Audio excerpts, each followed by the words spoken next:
You've ever stood in an Hermes boutique or scrolled through resale listings and had absolutely no idea what Togo versus Clemence versus Epsom actually means?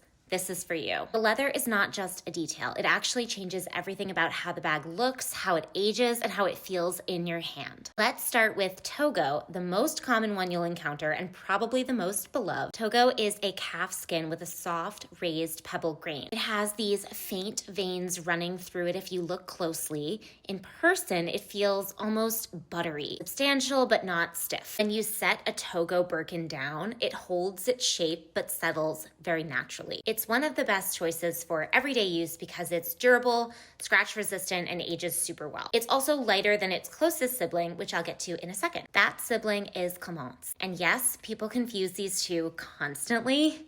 Here's the easiest way to remember the difference. Togo has a smaller grain with light veining.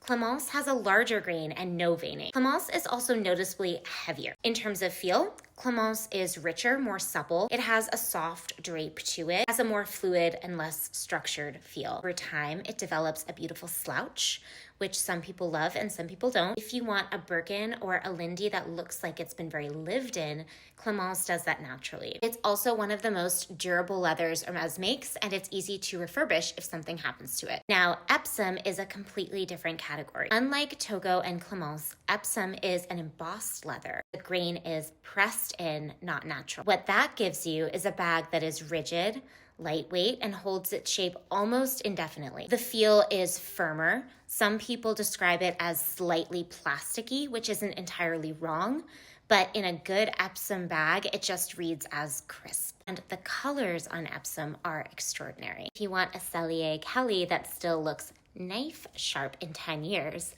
Epsom is the way to go. The trade-off is that over time, in areas that are touched often, the grain can start to flatten. It's worth knowing before you buy. And then there's Swift, the soft one. Swift has almost no visible grain. It's smooth and slightly matte with a very faint sheen. It's the softest of the main leathers. Running your hand across a Swift bag feels completely different from Togo or Epsom. It's almost silky. The reason Swift tends to show up on smaller bags like a Kelly Pochette, Constance, accessories, is because it's a little more prone to scratching. The smoothness that makes it so beautiful is also what makes it more delicate. Small scratches can usually be buffed out, but it's not the leather you reach for if you're rough on your bag. Just to land the plane, Togo if you want classic and durable, Clemence if you want softness and a little more soul, Epsom if you want structure and color, Swift if you want something a little precious. And if you're trying to figure out which leather a specific pre-owned bag is listed in across the Real Fashion